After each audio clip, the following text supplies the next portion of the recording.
Detox நேயர்களுக்கு வணக்கம். தாவேக்காவுக்கும் மெழுகுவர்த்திக்கும் அப்படின்னா தொடர்பு அப்படின்னு தெரில. மெழுகுவர்த்தி பார்த்தாலே உடனே பாஞ்சு போயிடுறாங்க, சிஸ்டரை பார்த்தாலே உடனே போய் கட் பண்ணிடுறாங்க. இப்படின்னு தான் தாவேக்கா மேலே ஒரு விமர்சனங்கள் முன்வைக்கப்பட்டிருக்கு. இன்னைக்கு பயிற்சி முகாம் அப்படின்னு சொல்லிட்டு புதிய எம்எல்ஏக்கள் அமைச்சர்கள்லாம் இருக்கிறாங்களா, இவங்களுக்கெல்லாம் பயிற்சி கொடுக்குறோம் வாங்க அப்படின்னு சொல்லிட்டு தமிழ்நாடு அரசு என்ன பண்ணிச்சு, எல்லா எம்எல்ஏக்களும் புதிய எம்எல்ஏக்கள்லாம் வாங்க அப்படின்னு சொல்லிட்டு கூப்பிட்டாங்க.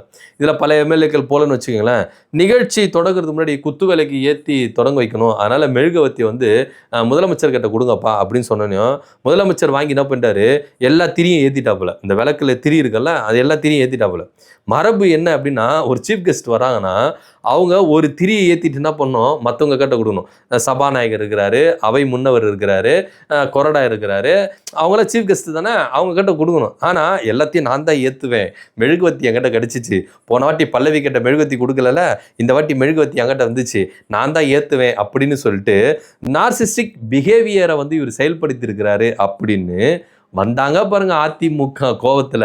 சிஎம் ப்ரோ, அது நீங்களே ஏற்றக்கூடாது ப்ரோ, ஒரு மரபுன்னு இருக்கு, ஒரு திரியை ஏற்றிட்டு பின்னாடி இருக்கிறாங்க அவங்க கிட்ட கொடுக்கணும், ஆனால் எல்லாத்தையும் நான் தான் ஏற்றுவேன், எல்லா இடத்துலையும் நான் மட்டும்தான் தெரியணும், தனித்துவமாக தெரியணும் அப்படின்னு சொல்லிட்டு நார்சிஸ்டிக் பிஹேவியரை நீங்கள் யூஸ் பண்ணுறீங்கன்னா என்ன ப்ரோ இது அப்படின்னு சொல்லிட்டு அதிமுக ஐடி விங்கு வச்சு செஞ்சிருக்கு விஜயை அப்படி தான் சொல்லணும். ஸோ தாவேக்காவுக்கும் மெழுகுவர்த்திக்கும் ஒரு கனெக்டிவிட்டி இருக்குது. பல்லவி அவர்கள் ஆரம்பிச்சது இன்னைக்கு சிஎம் வரைக்கும் இந்த அளவுக்கு வந்திருக்குதே அப்படின்னு தான் சோஷியல் மீடியாக்கள் எல்லாரும் வந்து என்ன பண்ணுறாங்க, கருத்துக்களை சொல்லிட்டு இருக்காங்க.